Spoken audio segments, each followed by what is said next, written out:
I hope that everybody enjoyed the show last night. We went through Michael Proctor's testimony from his internal affairs investigation. And it's kind of weird how this all happened because I FOIA'd different portions of that, starting back, first last year when I had heard about it, and they denied it because it was an ongoing investigation. And then right after trial 2, I FOIA'd the same information again. And it's kind of weird how I got this, because I got the decision document that came out on July 29th. And then just recently, I got all the exhibits along with his testimony. So it all came to me kind of out of order.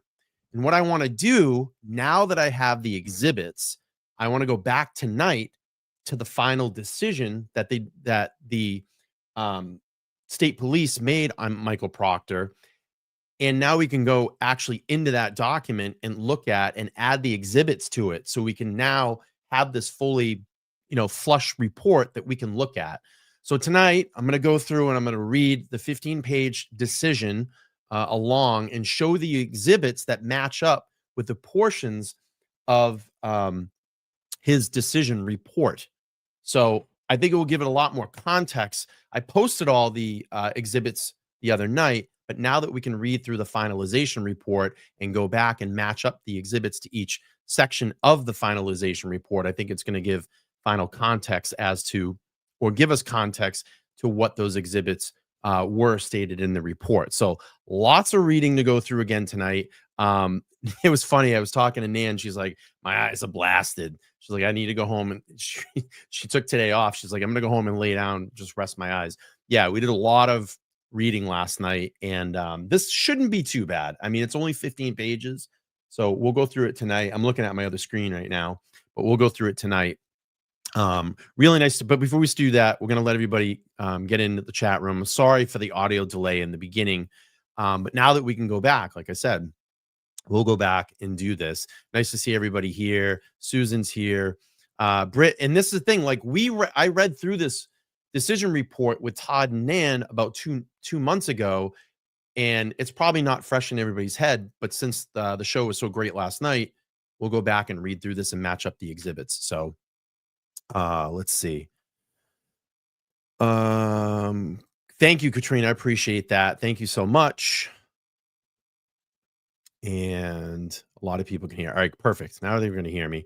Good to see everybody. All right, let's get into this. But first, there was an article that came out today, and let's talk a little bit about that first. So Michael Proctor's phone data could impact 19 murder cases. Jesus Christ.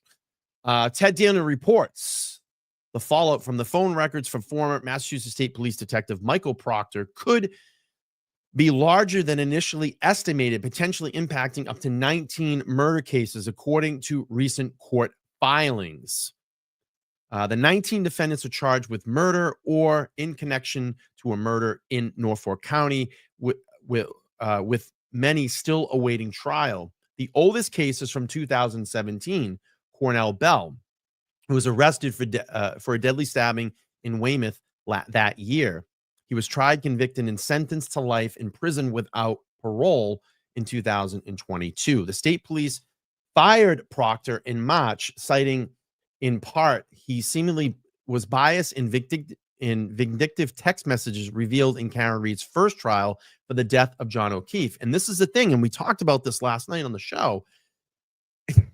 Every potential thing that you do as a law enforcement officer in any malicious way or any malice or any shadiness or anything that's any type of conduct unbecoming, that shit's going to all come back to you at some point. It just takes a trial like Karen Reed for them to dig in, subpoena those records and look at those text messages. And now look what we saw just recently. There's stuff that goes back to 2013. And that all came out in his recent hearing through the Civil Commission to try to get his job back. And then when they really started digging, they found alleged racial text messages, amongst other things that were going on in his text message activity. And this shit will all come back to get you. So it says the Norfolk District Attorney's Office is legally required to disclose any evidence that Jess Proctor showed bias or manipulated other defendants. Quote, it sounds like the prosecutors are trying to do their duty, which is absolute what you should do. If there's any case that is exculpatory, if there's any chance these defendants are entitled to this information, let these lawyers know, let these defendants know, turn it over and let the chips fall, no pun intended, as they may. Peter Tragos, an attorney and a legal analyst whose YouTube channel is The Lawyer You Know. The court filing indicate that the Norfolk DA's office had completed a search of Proctor's phone data received from the federal investigation of Reed's case and has already turned out everything and legally required to disclose to the court. However, a previous filing highlighted sensitive nature material contained in Proctor's personal phone, including intimate images of body parts. The disclosure came just days after Proctor dropped his appeal to regain his job back with the Massachusetts State Police. Oh, yeah. Yeah. So big, crazy. I mean, literally defendants that are probably guilty and in prison for murder may have opportunities now to open windows to possibly get out. Good stuff. Former trooper Michael Proctor. Really good stuff. All right, let's do this. Let's pull up the IA report and let's read through this, and then we'll add the exhibits as we go through. So we'll give more context to what was going on in our report, in our testimony last night. Do me a favor. If you haven't, please make sure to smash the like button and subscribe if you haven't done that yet. All right, players, let's read on here. So the Commonwealth of Massachusetts Department of State Police, Division of Standards and Training, Office of Professional Integrity and Accountability. And we have all the players here. You guys heard all of these people that were in.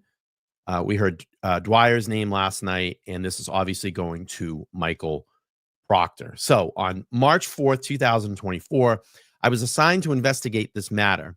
This investigation was initiated after a personal investigation was requested by Lieutenant Colonel Brian P. Connors, Division Investigative Service Commander, concerning information received from the Norfolk District Attorney's Office regarding Trooper Michael D. Proctor's participation in an ongoing criminal investigation. A copy of the Lieutenant Colonel Connors' request for investigation dated March 4th, 2024 has been submitted with this report in Exhibit 1. So here is Exhibit 1.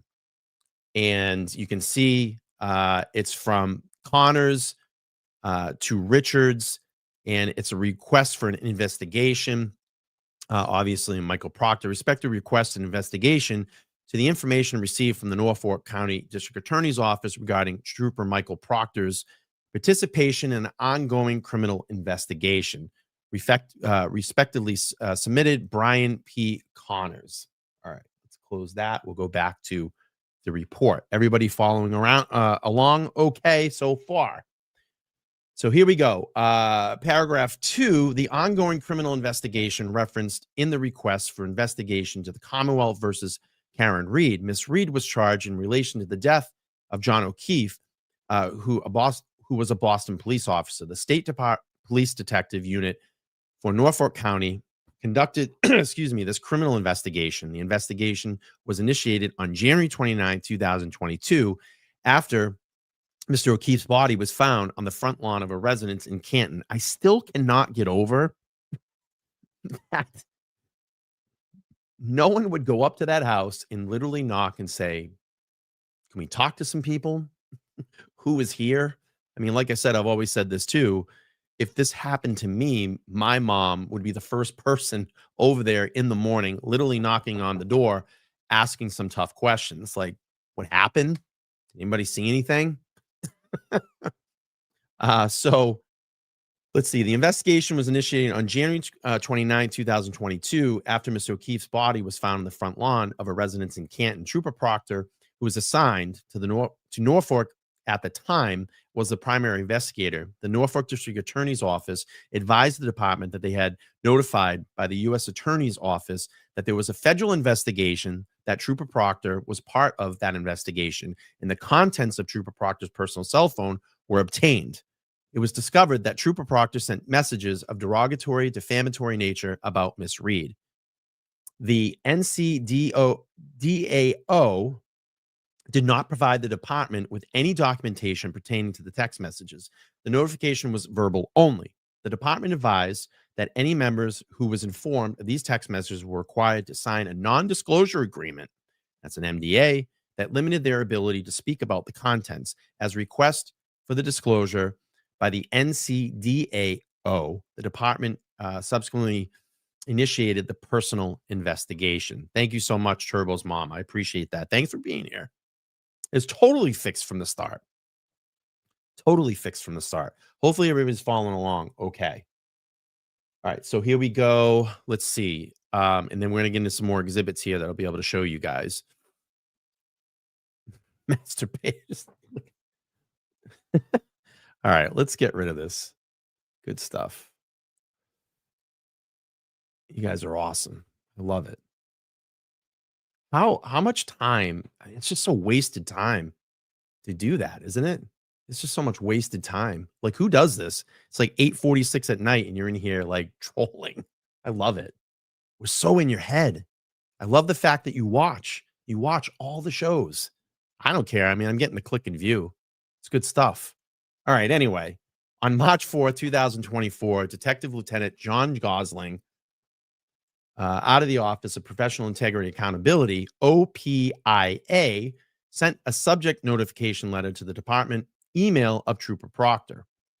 Attached to the notification was a copy of the request for the investigation generated by Lieutenant Colonel Connors, Major Leonard G. I think it's Copenrath, and Deputy Division Commander Lieutenant, oh, look at this, Brian Tully of the Norfolk Unit Commander. Let's see.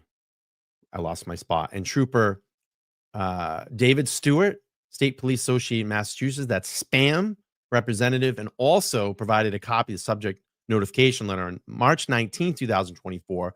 An amendment subject notification letter was sent to Trooper Proctor. This amendment copy correctly documented who authorized the request for the investigation letter, which was inaccurate. The first copy sent Major Copenrath, Detective Lieutenant Tully, and Sergeant Christopher M. Johnson, spam representative, were also provided a copy to this amendment subject notification letter. A copy of the email corresponded with Trooper Proctor along with first subject notification letter sent and submitted with this report in Exhibit B. I'm going to show that in a second. A copy of the email correspondence with Trooper Proctor along with the amended subject notification had been submitted with this report as Exhibit B. All right, so let's see here. Hello, Goodmans. How are you? Nice to see you. All right, so let's show those two exhibits. So we have Exhibit 2, and this was the notification letter. I posted this up. So you have, let's see, Detective Lieutenant John Gosling, and that's Office of Professional Integrity and Accountability, and that's going straight to Michael Proctor, Office of Professional Integrity and Accountability, and there's your case number. And this basically is just a notification on March 4th that he is part of an ongoing investigation into his conduct. And I think if we scroll down, we'll see the actual, these are the others are and now you're having that the first exhibit I showed you that's in this as well. And then you have Gosling to Dwyer, and basically, and this is going to Michael Proctor's email as well, and it's just basically telling him, Trooper Proctor, attached you'll find notification of the department investigation of you, as well as copies requested of the investigation. In the future, it will be necessary to speak with you on this matter. Funny how long that took, huh? Let's get him through trial, and then we'll have a conversation, right? Please respond to this email and confirm that you have received it and you are able to open and read it if you have any questions. Respectfully, John Gosling. And then we have Exhibit 3 here. Again, on March 4th, you were informed by the department. It identified you as a subject. And I think this was the correction. Again, you have Proctor. Let's see. This was sent on the 19th at 3:15 p.m. And he responded Let's see. He responded on the 19th. Sir, confirming receipt of your email. Thank you. Thank you. So he did confirm. And then it says, let's see, Trooper Proctor attached to the amendment, second subject notification. That's his case number in paragraph 2. It has been amended to identify the author to from the request of the personal investigation as Colonel Condors. It also updates your spam, DIS representative, Sergeant Christopher Johnson. If you have any questions, please call me, John Goslin. All right. Hopefully everybody is following along. Let's go back to the report. So that's exhibit 2 and 3. So, in addition to the information provided concerning text message sent by Trooper Proctor, there were concerns raised as a result of the federal investigation that Trooper Proctor had personal relationships with witnesses involved in the investigation. An inquiry was conducted by the department to determine if the substantive relationship exists between Trooper Proctor and witness related in the investigation. Excuse me. The inquiry showed that while Trooper Proctor had a relationship with some of the witnesses, those relationships were not substantial in nature. The inquiry found that the relationship were consistent with how Proctor represented them in the federal investigation. It is also consistent with how Proctor portrayed them in the testimony in the criminal trial against Miss Reed. The inquiry was also conducted independently from his personal investigation, as it was. Let's see. I just lost my spot here. Where was I? The Massachusetts State Police case management system and can be referenced using, and there's your case number there. Let's see. Britt, thank you so much. $2 for the Venmo. I appreciate that. I don't think I got it, though. I didn't see anything come through. I didn't see anything. But we'll move on here. So the criminal trial in Reed matter began on April 9, 2024 in the Norfolk County Superior Court. The trial was live streamed on multiple venues, including Court TV. Court TV recorded the proceedings and posted the entirety of the day proceedings on Court TV's YouTube channel. Proctor testified on June 10th, 2024 and June 12th, 2024. There was no testimony on June 11th, 2024. The videos for each day testimony saved and downloaded an additional copy of the transcript of Trooper Proctor's testimony was obtained from Norfolk County Clerk's Office. After reviewing Proctor's testimony, I created a summary of the relevant testimony as pertaining to any text message communications to include timestamps from the video. Timestamps from the video and corresponding pages to the line locations from the court transcript. A copy of the video for Commonwealth versus Reed, day 22, Trooper Proctor's testimony, June 10th, 2024, has been submitted with this report in Exhibit 4. That is a video. So they have both videos of both days. Obviously, I'm not going to pull those up because we've seen them already. And that was also in Exhibit 5. A copy of the video, Commonwealth versus Reed, day 23, Trooper Proctor's testimony, June 12th, 2024, has been submitted with the report as Exhibit 6. A copy of the transcript of Trooper Proctor's June 12th testimony has been submitted. So now you have 4 or 5 exhibits. So let's see. With this report as Exhibit 7, the copy of the summary of Trooper Proctor's testimony has been submitted in this report as Exhibit 8. So we have, I'm going to get rid of that. We're up to, so 4 and 5 were the videos. The first day that he testified, the second day that he testified. Now you go to Exhibit 6, which I believe is this, and I posted this up the other day. It's a summary of, all the, the disparaging text messages that he said against Karen. I'm not going to read through all these because obviously we've heard the testimony, but I'm going to go to Exhibit 7, and this is just his transcript of his actual testimony. So they put that in the file as well. So not only, highlight points, but you have the actual transcript of his testimony. And I'm not going to read 217 pages. Maybe I'll post this somewhere. So if you guys want to go back and reference it. All right, let me go back to the report. I'm going to get rid of that exhibit. I'm not going to read through this because we pretty much know what it is, and to cut down on time as well too. Please make sure to smash the like button if you so kindly will. And if you haven't subscribed yet, please do that as well. Let me get this up. Let me do that one. I don't know if I want to do that. That's going to wreck my eyes. Okay, so let's move on. So now you have this June 12th testimony. And again, we're not going to read through this because we've been through it. Oh, I had my sound on. Hang on. I did get a Venmo. Britt, thank you so much. $20. So keep at it, Brian. Thanks for continuing to bring us the coverage we all need to hear about. I appreciate your support. Thank you. All right, so let's go to 7 here. Excuse me. During Trooper Proctor's testimony, if you're just jumping in again, we're looking at the finalized report that was released by MSP after Proctor was interviewed on the 19th. And I believe the date of this report is the 29th. And it was the finalization report and recommendation for Michael Proctor. And what I'm doing is, now that we have all the exhibits, I can go back and fill in the exhibits from this report so you can see what they were talking about. All right, now we're going to get into the good stuff here. Excuse me. During Trooper Proctor's testimony, he testified that he drank alcohol and then operated his department-issued cruiser. This occurred when he said that he went to Sandwich with the Canton police officer Kevin Albert to further an investigation on the unresolved case from Canton.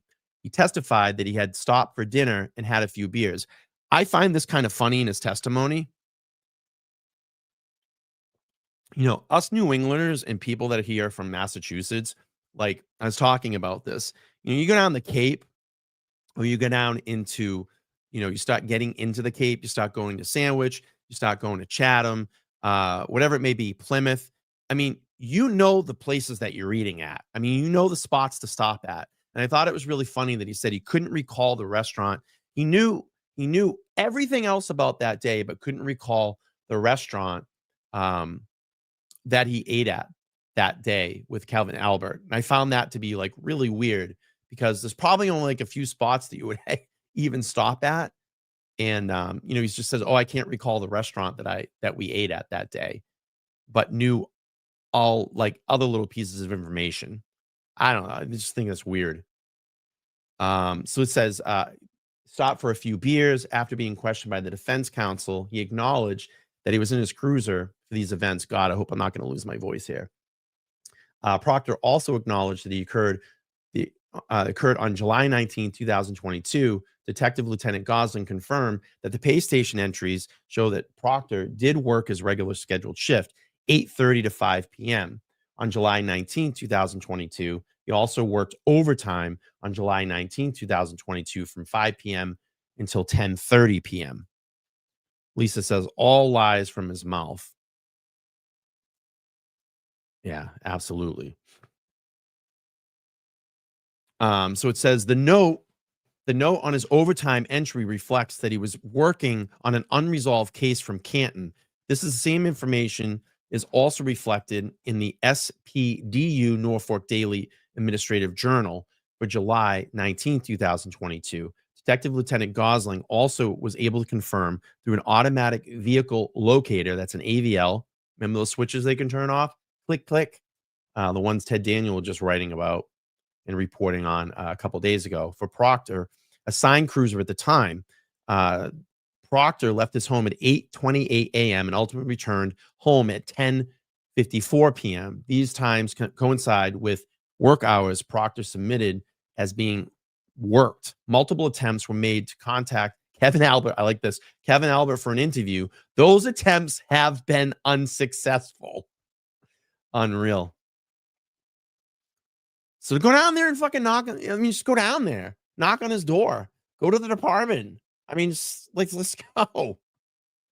A copy of Proctor's pay station entry for July 19, 2022 had been submitted with this report as Exhibit 9. A copy of the SPDU Norfolk DAJ for July 19, 2022 was submitted with this report as Exhibit 10. A copy of the AVL data, Trooper Proctor's cruiser, on July 19th had been submitted as this report as Exhibit 11. All right, so let's look at Exhibit 9. What was 8? Oh yeah, 8 was the testimony breakdown. I showed that already. Let's look at 9. So that is the pay station that they were talking about. And I put all these documents up the other day. Heavily redacted, by the way. So we have the pay station, and then what was the other one that they said? Exhibit 9, 10, and 11. So that's 9. This is 10. This was his time slip that they were talking about, his police journal. Yeah. Cold case is slang for case, a cold case of beers. Yeah, exactly. Exactly. And then we have Exhibit 11, which is the AVL log. So that's basically what they were using to try to verify all this. And I have all these posted up on my Facebook and X if you want to go back and reference them. But it's cool to go back and actually see now we can line up all these exhibits that were in this report. Like I said, I kind of got everything backwards when I received all this.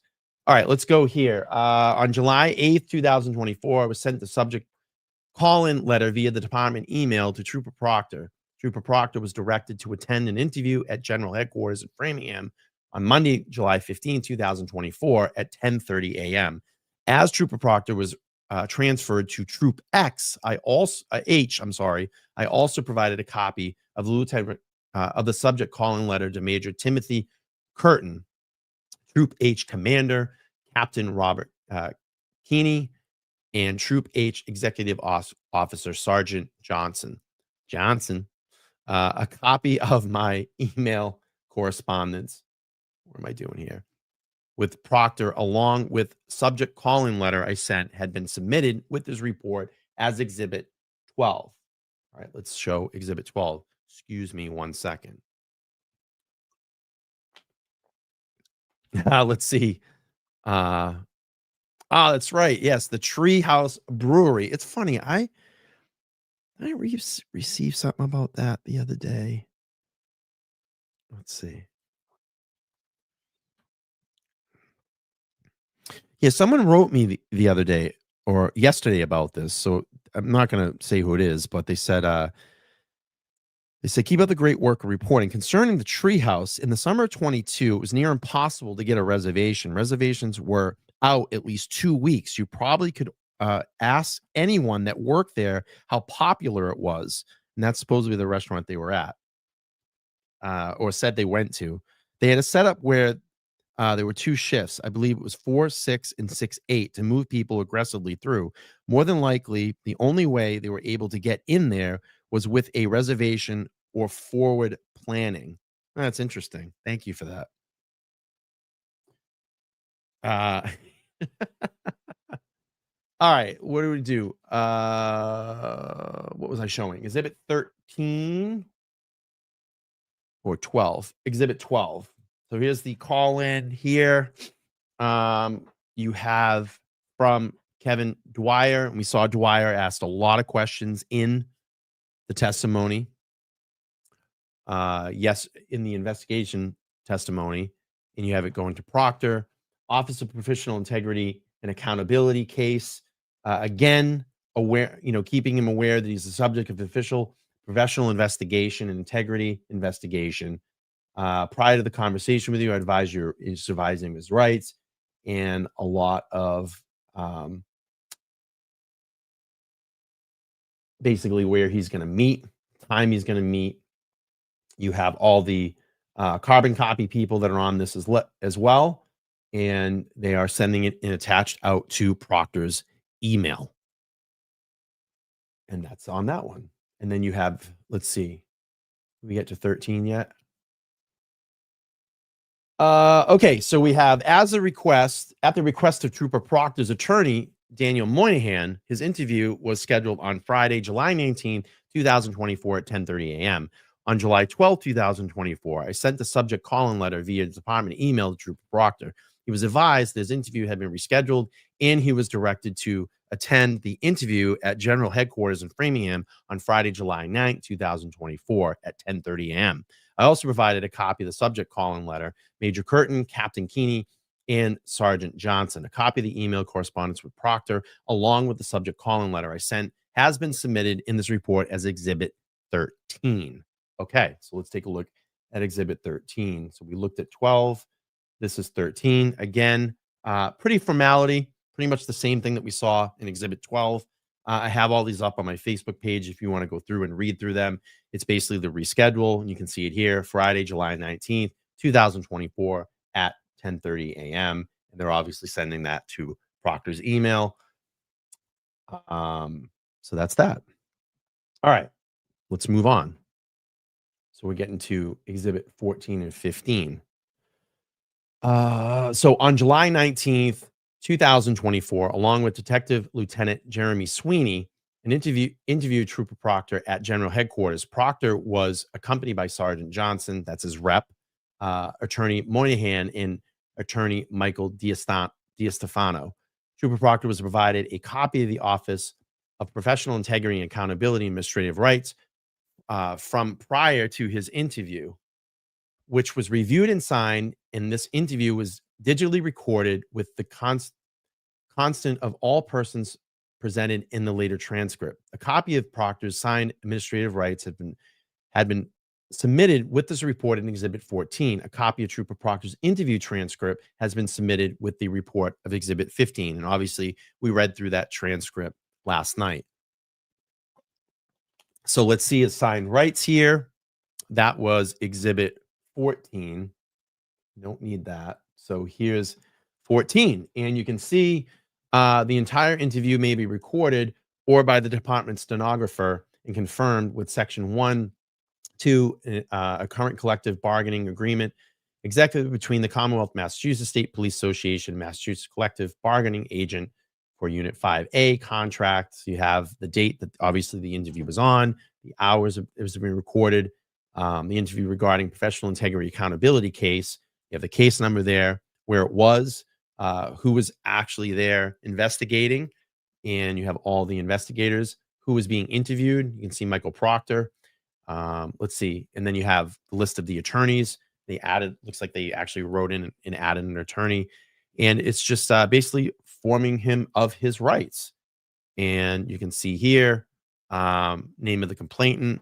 So Colonel Brian Connors, and the date that the complaint started, March 4th, 2024.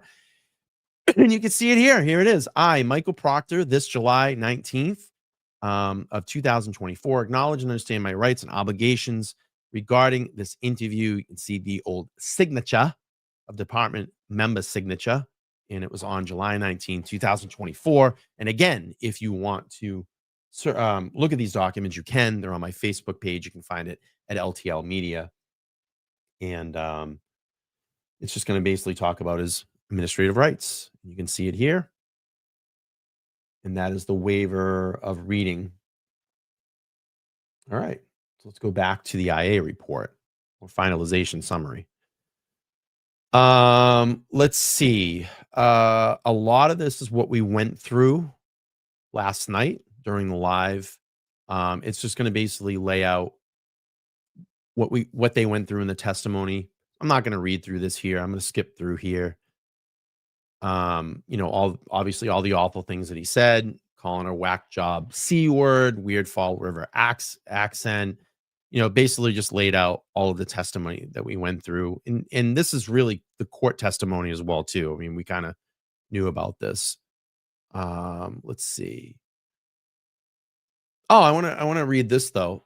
Part 13, in reference to the text message that Trooper Proctor sent to his sister, who is not a law enforcement officer, he acknowledged that he told her about a frozen to death in Canton, but never disclosed the address to her. Trooper Proctor did acknowledge that at the time he told his sister that he interviewed Jennifer McCabe. Miss McCabe was a witness in the homicide investigation. He also sent text to his sister that he said, "Don't say a word to anyone." Trooper Proctor told the investigators that Canton had not a homicide in 20 or 30 years, and the news was spreading quick. He said that the intent behind the text was to keep his sister from spreading info and from someone reaching out to her. Proctor told investigators that he did not believe he was sharing information that he should not share. In text messages to his sister, Proctor told her that, quote, Julie and Chris were with Mr. O'Keefe at Miss Reed and Miss Reed prior to Mr. O'Keefe's death. He also told his sister that he would need to interview them. At the time that Proctor told his sister that information, he acknowledged that Julie and Chris were potential witnesses. Jesus. In reference to the text exchange he had with his sister about him receiving a gift, Proctor told investigators that his response, "Get Elizabeth one," was a joke response as he was just acknowledging to his sister that his wife deserved recognition for being home alone with their children. Yeah, right. He stated that neither he nor his wife would ever receive or ask for a gift. Proctor stated that he never had any belief that he would receive a gift and never pursued receiving a gift. In later text exchange Proctor had with his sister, Proctor sent hopefully she kills herself. Proctor described this comment as a poor figure of speech. He stated he never had any intentions or want Miss Reed to kill herself. Proctor then told investigators about a text he sent to his wife. "We're going to lock this whack job up." Trooper Proctor explained that the text was sent after the grand jury had voted to indict Miss Reed. Proctor acknowledged that this text had been sent before Reed was arrested. Oh, thank you, Jagger. Appreciate that. Thank you. I'm going to take a break here for a second.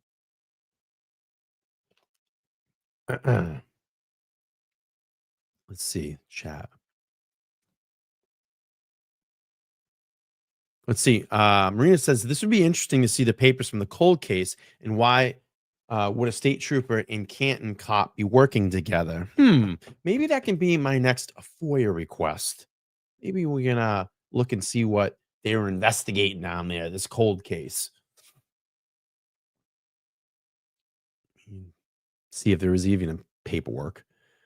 Let's see. In the text message to other department members stating, "If you like women who shit themselves," Trooper Proctor acknowledged this message was also in reference to Miss Reed's medical conditions. In a separate text thread, the fellow department members, including two of his supervisors, in response to a photograph of Miss Reed's attorney, Trooper Proctor sent a text about going through his retarded client's phone. Trooper Proctor described this comment as a poor joke and used regrettable language. Right. Relative to text messages in which Proctor said no nudes so far, he stated that this text was sent in searching Miss Reed's for evidence related to the crime. There's a lot of stuff that we've gone over. Let's see. Proctor then spoke to investigators about the events on July 19, 2022. All right, let's read this. While he was working on an unresolved case with Canton police officer Kevin Albert, Trooper Proctor stated that he picked up Kevin Albert and they both traveled to Sandwich to interview witness related to an unresolved case. Trooper Proctor stated that he drove his department issue cruiser. His cruiser is well equipped with an AVL switch that he deactivated for the day. Proctor went on to say that he authorized the deactivation of the AVL when he was working assignment involved work pursuant to his investigative duties with the Norfolk County DA's office. While Proctor could not remember the time they arrived in Sandwich, he estimated that he picked up Kevin Albert in Canton at approximately 5 p.m. and then drove directly to Sandwich. He did not remember if they had traffic delays, but estimated that it took him approximately 1.5 to 2 hours. When they arrived in Sandwich, they interviewed a witness, attempting to locate another witness. Yeah, right. Proctor said that he and Kevin Albert then stopped at a restaurant in Sandwich and had dinner.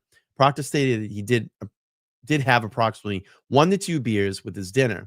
He stated that both he and Kevin secured their firearms inside locked containers in his cruiser.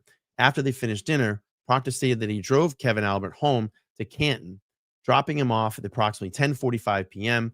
Proctor could not recall the time that he left the restaurant. He also could not recall how long it took them to return to Canton that night, but estimated based on past experience that his drive from Sandwich to Canton approximately took to 1.5 hours. Proctor stated he was not intoxicated, but does not believe Kevin Albert, but and does not believe that Kevin Albert was intoxicated.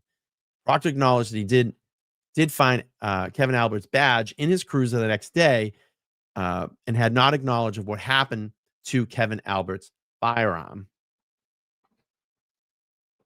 Yeah, Be in Trouble says, so they were going to find a missing person, yet they couldn't find Kevin Albert's badge and gun. Right.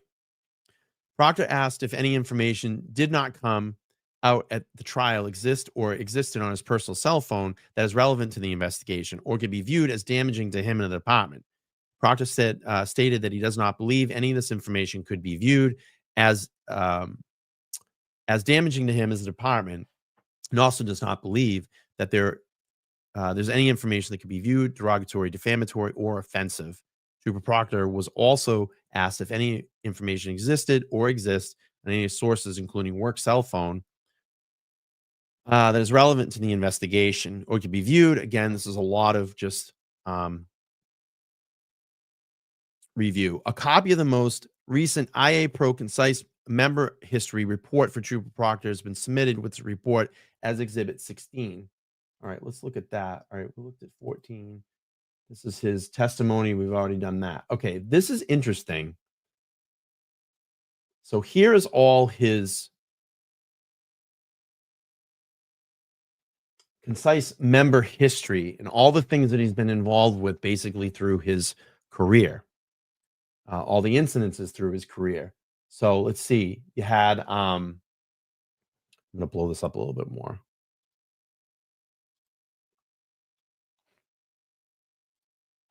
That's a little better. He had a vehicle accident. You have the case numbers here. Just for all these. June 20th, 2017. I'm going to read it off the screen because it's a little bit bigger. Hang on. Let's see. Vehicle accident type 2 said that he was not at fault. So maybe in some type of pursuit or something like that. But this is interesting. Maybe I'll FOIA these cases and see what we can come up with.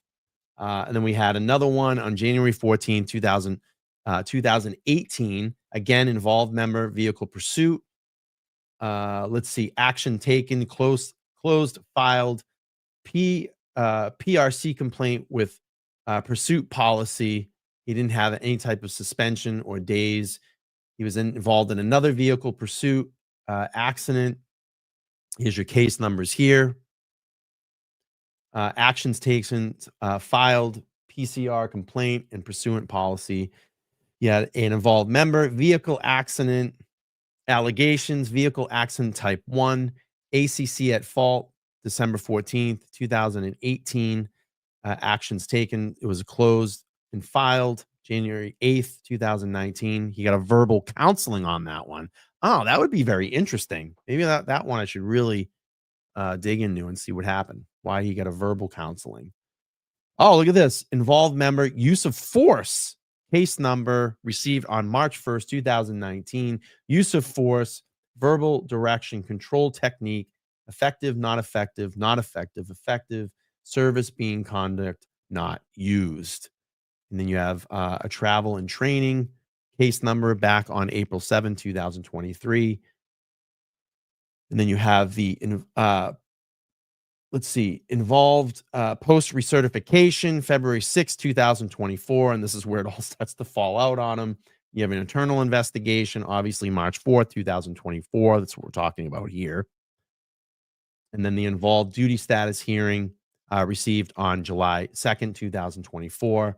And then you have a case report summary here. And again, this is all posted up on my Facebook page. You can check all that out at LTL Media. But it's kind of interesting. Maybe I'll pull some of these case numbers and take a look at them. Let's go back to the report. So we have a conclusion. Everybody's still following along. Good to see everybody here. Okay, on March 4th, 2024, I was assigned to investigate Proctor. It's going to basically just lay out what we've gone through. January 19th, where he was obviously January 29th, 2022, in his response to the Karen Reed case. They have that outlined. The department was not provided any documentation or records containing the context of the text message in March 2024. The department learned the exact context of the text message when Trooper Proctor testified under oath in the trial on June 10th, 2024 and June 12th, 2024. They must have flipped their fucking wig as that testimony was going on. They must have been like, what the fuck? Scrambling to clean that one up. Trooper Proctor testified that he had sent messages to friends. We've already read through this. A lot of repeat here. Zero chance she skated. She's fucked. Proctor also testified that he sent text messages to his sister. We've talked about that. Yeah, right, Lucy? They must have been like, what the fuck? Another scandal. There's always a scandal in the MSP. On February 1st, 2022, Proctor received text message from his sister. Obviously, we went through all of this. It's just a summary. I'm not going to read through it. We've read through. We know basically what all this is. Let's see. In group consisting of coworkers, two of Proctor's supervisors, and Proctor testified he sent series of inappropriate text messages, misread, photo response, and it's insane that Tully and Bukaki didn't get hung out to dry either. Talks about him drinking alcohol. We already went over that.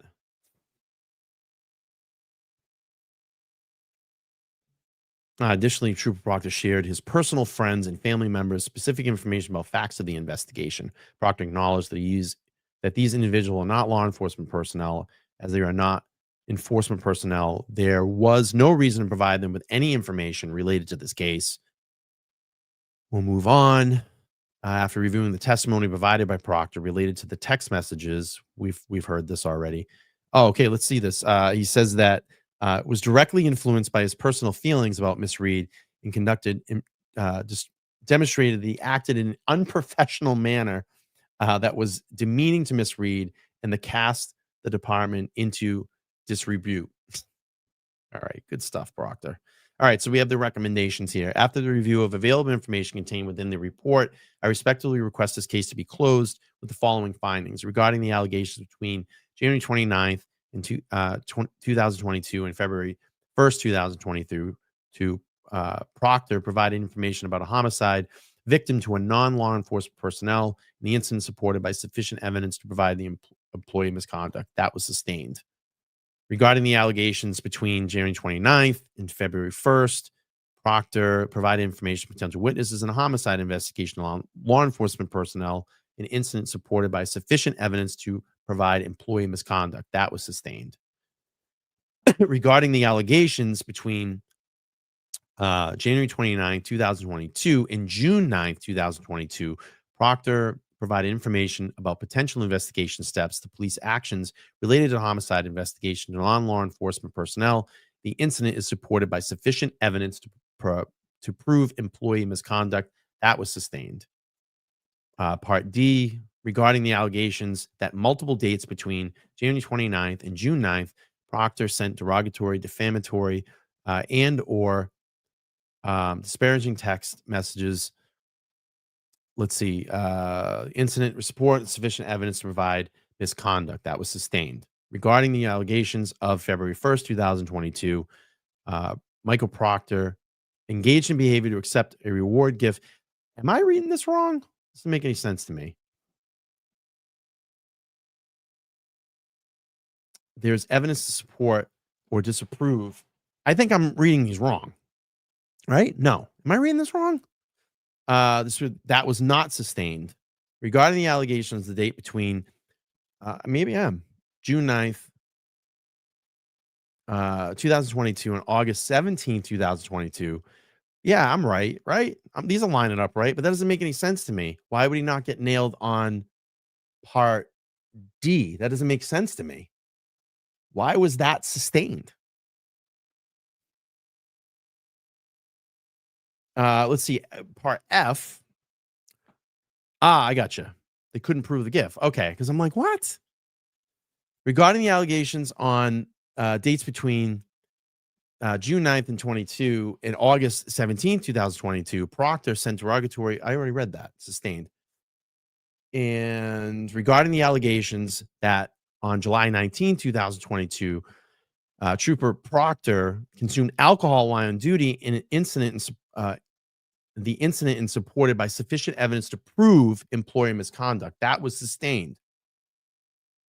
Excuse me. Regarding that's where I get tripped up. I'm like the gift or the text messages. No, yeah, the gift. They couldn't prove that one. Regarding the allegations that on July 19th, Proctor received overtime pay while not engaging in official duties, the incident that occurred, but the members' actions were lawful and proper. That was exonerated. And then part K, regarding the allegations on the dates between January 29, 2022 and August 17th, 2022, Proctor engaged in behavior that brought himself and the department into disrepute. The incident was supported by the sufficient evidence to prove the employer misconduct, and that was sustained. Respectfully submitted, Kevin Dwyer, Detective Lieutenant, Office of Professional Integrity and Accountability. And that's it. Hey, I did it under an hour. That's pretty good.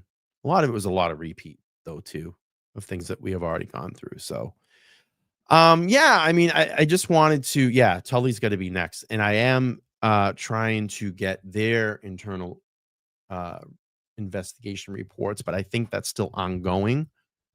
So we'll see what we can come up with. But I think this was a good exercise to go back through the finalization of the IA report and their recommendations and match up those exhibits so we could see and follow along. Because before, I remember doing this reading and going through it. Todd, Nan, and I were going through the report and reading through it, but we didn't have the exhibits. And I got the exhibits in the last FOIA request. So I thought it'd be a good idea. Let's do the testimony first. Then I'll go back through the completed IA document and show those exhibits to all of you if you haven't seen that, all those already. And again, if you want to access any of those, they are up on my Facebook page. You can find it at LTL Media. Connect with me over there, and you can read through them if you want. So let's see. Crispy Treat says, I always found it weird that Albert and Higgins went to a funeral, but they looked, but look at the way they were dressed. It is very interesting. Let's see. Britt says it's scary to think that there are Proctors and Tullys and Bukakis, oh my, in our own local police departments. Yeah, it's very scary. But the thing that we have the capability to do is, do our own personal investigations on the people that are running our departments or the people that are running our communities. And I've talked about this before. You have that power to do that. Exercise your right to put in for a request and get information. And I've always talked about this too, and I'm just going to take it to the election cycle. A lot of people always worry about, who's going to be president. Every 4 years, everybody's freaking out, who's going to be president. Look at the people that are running your community. Those are the people you need to really look into, because there could be someone that's voted in on a council that's in for years and years and years, and they may be doing a lot of corrupt things, or working with a corrupt police department, or not willing to clean up a corrupt police department. And look, I want my streets safe. I want good, honest police officers policing our streets. And this is clearly showing that we need to do, or not we, well, I guess, yeah, we as a community and as departments and associations, they need to do better things with checks and balances in the hiring process. Because look what happens. A lot of this just slips through the cracks. And here we are, 5-10 years in, and this officer has been on the job, working homicide cases or, in other high profile cases. And then you get a case like Karen Reed's case where they dip into their text messages and you start peeling it back and looking in, and you're like, holy shit, this guy's a scumbag. And not only is it affecting the current case that he's on in giving testimony and being the lead investigator in, but now it's affecting all these other cases. And it's not only here in Massachusetts. This is happening all across our nation. So we need to do, or departments need to do, better due diligence in who they're hiring, their hiring practices, and need a complete overhaul. Corruption cannot stand in our police departments. I mean, these are people that were supposed to trust, I guess, to do the policing in our streets. And believe me, I'm all for good cops. I have a great cop that comes on that played it by the book for many, many years while I was on the job. And that's Todd McGee. And that's why I welcome here on this show. And I love the fact that he speaks back against corrupt law enforcement. And I'm telling you, I'm sure there's times that he reads a headline and just fucking shakes his head, or probably knows some of the people that are involved in some of these scandals that go on in the state of Massachusetts. And he told me, like I think he said in the CDL scam, he knew those people. He knew who they were. They were like friends of his. And he's just like, I'm just shaking my head, you know? But if we as a society don't start looking in and look who's policing and supposedly protecting us in our neighborhoods, and we're not peeling back those curtains, then that's why you end up with shit like this, and then what do? They use their lawyers and the union representatives to protect them. But, and I hate to use this because it's kind of corny, like the buck stops here, but it's got to stop at some point. It's got to stop. But it takes people like you, it takes channels like this and other channels and other sources and media sources to keep looking in and peeling back those curtains and say, hey, look, people, these are the people that are working in our community that's supposed to protect and serve. This is the corrupt DA that's in office that runs all of these officers. Get in there and vote this guy out. Michael Morsi cannot regain power in 2026. We've got to have someone that has the balls to go in there to clean all this up and do what they're going to say. Don't just put all this stuff on the record and say, yeah, I'm going to clean this up. I'm going to look into our unions. I'm going to, whatever it may be, and talk, but don't take action.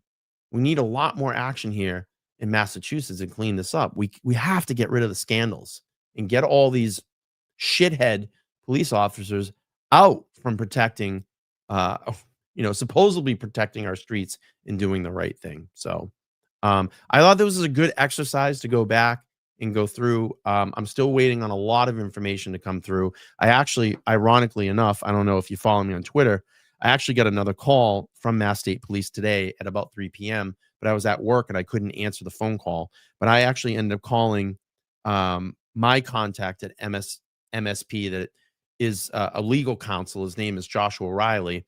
I actually called him today and left a message on his phone and to return my call. So I'm wondering, like I said, it's kind of curious.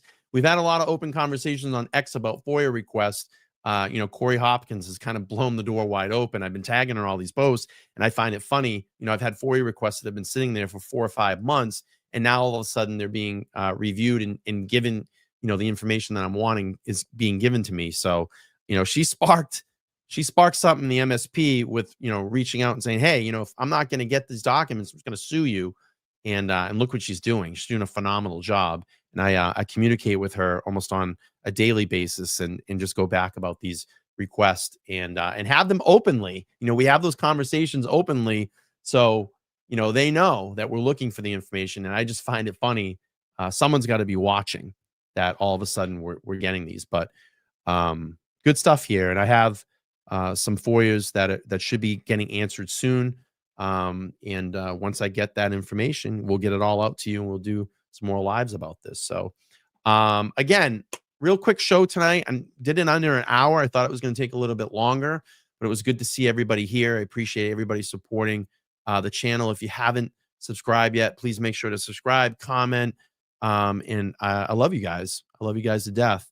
I appreciate y'all coming over here and checking this out. We'll keep getting the information out there for you all to decide and look at. Again, if you just want to see those exhibits that I went through tonight, you can use this live, or if you want to read them more in depth, look on my Facebook page at LTL Media, and I'll pull that up and I'll drop the link so you can connect over there and go through them if you'd like. And then I'm going to head out for tonight.